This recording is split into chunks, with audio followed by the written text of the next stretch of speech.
20 kilos de croquettes pour une meute de 30 chiens qui n'aboient pas. Waouh, ils sont trop mignons.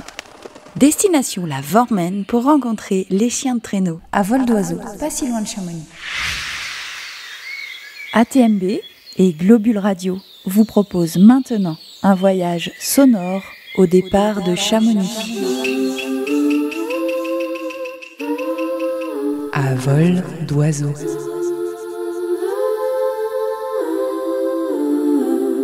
La saison 3 de la chronique Tapis volant pour étancher votre soif de mouvement au pays du Mont Blanc.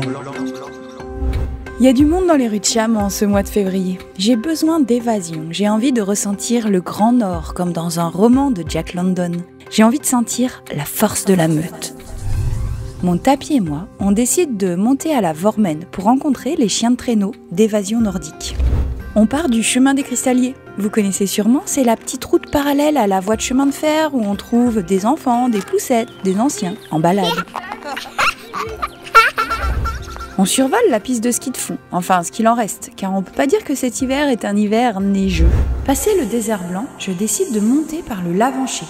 Un tapis au moins, je pose pas le pied. Niché à 1250 mètres d'altitude, le Lavancher est un site unique.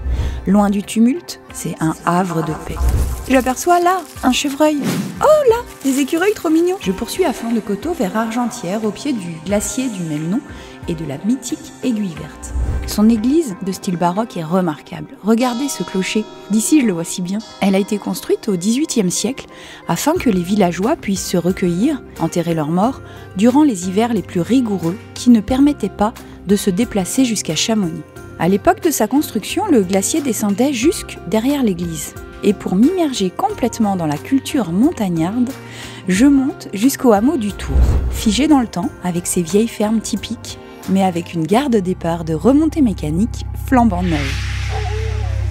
À la Vormen, on rejoint plusieurs familles venues s'essayer à la conduite d'attelage de chiens de traîneau avec Philippe d'Évasion Nordique. J'ai vu comme il est tout chaud là. Mocaille. Ouais, t'as vu, il te sent. Il est en train de voir s'il t'aime bien ou pas. Oui, tout à l'heure, j'ai entendu qu'il s'appelait Jazz. Elle, c'est Jazz, ouais. Basile, c'est au clair. Gangster est le plus vieux, avec ses 11 ans, et Toscane, la Benjamine, avec ses 10 mois. Cette meute, constituée de 29 chiens, moitié mâle, moitié femelle, mange 20 kilos de croquettes chaque soir. La race principale que l'on rencontre ici, ce sont les huskies sibériens, plus de ESD, très typés course. Les femelles ont tendance à être plus chiennes de tête parce qu'elles ont tendance à moins marquer le territoire.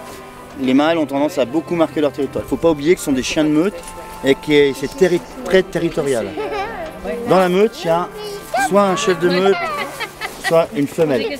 En fait, il n'y a qu'un mâle ou une femelle qui est dominant. C'est pas comme les loups où c'est un petit peu différent, où c'est un couple.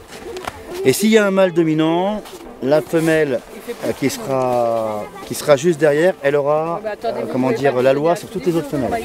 Ça veut dire qu'en fin de la hiérarchie, s'il y a une femelle qui va être en chaleur, qui va attirer les faveurs des mâles, eh ben, elle ne va pas accepter, elle va aller la dézinguer. Elle va dire non, moi je m'appelle Rihanna, c'est moi qui suis en tête d'affiche, voilà, un peu en gros.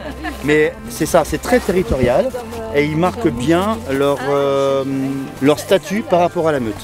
Ça c'est super important. Après, chez nous, ils doivent travailler tous ensemble sans problème. C'est-à-dire qu'on peut mettre n'importe quel chien à côté l'un de l'autre, il ne doit pas y avoir de problème. À partir du moment où l'homme est là, le chien n'a plus à avoir de dominance ou de dominer. C'est nous, les patrons. Quoi qu'il advienne. Il y a très peu de mauvais chiens, il y a beaucoup de mauvais maîtres, il y a beaucoup de gens qui vivent chez leurs chiens, malheureusement. Et aimer un animal, c'est pas le mettre dans un bocal avec du coton autour. C'est lui donner ce pourquoi il est fait. Un chien de traîneau, ça tire, un lévrier de course, ça tourne toujours dans le même sens, c'est comme ça, il y a des atavismes, et c'est les respecter. Ensuite, vous avez remarqué que les chiens n'aboient pas. Dans notre société, on ne veut pas que les chiens aboient à l'attelage, c'est comme ça. C'est stressant pour tout le monde, et ça sert à rien. Au niveau des harnais, vous avez vu que tous les chiens sont équipés de harnais, le harnais c'est aussi important qu'une paire de chaussures pour un chien que pour vous. On passe au briefing technique. Première info, le poste de pilotage est à l'arrière du traîneau. Et moi, je ne serai pas dans le traîneau. Alors un traîneau c'est pas compliqué, vous avez les patins, il y a le guidon et il y a le frein. Première règle de sécurité, il y a 4 règles essentielles entre nous, pour votre sécurité et celle des chiens.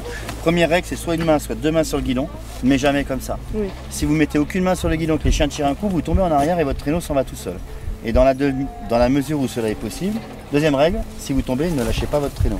Sinon, il repart sur le Chamonix. Ah oui. Et puis ils connaissent pas les feux rouges, voilà. Alors il est possible que vous tombiez. Allez, hop, je suis tombé. Ça peut arriver. Jusque-là, rien n'est grave. La neige, elle est douce, il n'y a pas de problème. On va y aller doucement. Vous relevez-vous en appuyant sur le montant. On met le pied sur le frein. On tourne. Et après, on repart. OK? Troisième règle de sécurité, on ne double jamais.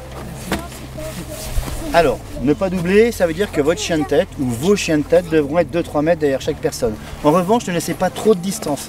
Si vous laissez genre 50 mètres et que moi je fais une grande boucle, les chiens ils vont couper. Puis à la fin, si je fais vraiment une grande boucle comme ça pour tourner, vous allez tourner en rond. Et donc c'est moche, quoi. Vous allez faire un cratère, ça sert à rien, on est d'accord? Donc on reste bien les uns derrière les autres. Ça veut dire qu'à des moments, par exemple, vos chiens, votre ligne de trait peut être en traction, mais ils ne bougent pas. Et ben, hop, on pousse un petit peu comme ça, les chiens, ils sentent qu'il y a du mou et ils repartent, ok? Troisième règle de sécurité, en descente, il faut toujours freiner. Si vous ne freinez pas en descente, votre traîneau va plus vite que les chiens et vous allez percuter les chiens. Donc en descente, un peu de frein. Allez, c'est parti. J'y vais, mais j'ai peur. Voilà. Freine pas trop, freine pas trop. Ça va tuer les chiens. Allez, pas trop. Ok, comme.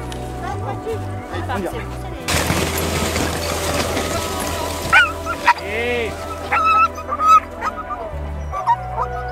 Petit, hey, allez go, hey, allez. Allez, on y va. C'est tellement grisant de sentir le vent. Je crois que je suis prête pour la grande odyssée. Je renverse mon traîneau. Mon tapis ricane. Il me rappelle que c'est la course à étapes la plus exigeante, donc il y a quand même pas mal de boulot encore. La grande odyssée, c'est l'histoire d'un rêve. Le rêve d'une grande aventure qui traverserait les massifs alpins. La Grande Odyssée VVF est depuis sa première édition en janvier 2005 l'événement annuel du chien de traîneau en Europe. L'édition de janvier 2023 attendait 65 mushers internationaux et leurs 600 chiens athlètes de très haut niveau. 400 km parcourus et 12 000 mètres de dénivelé positif cumulé dans les superbes paysages de la région Auvergne-Rhône-Alpes. Et ce sont plus de 50 000 spectateurs qui vivent chaque année une expérience unique au cœur de 20 stations, villes et villages de la région, en habit de fête pour l'occasion, en assistant à la Grande Odyssée.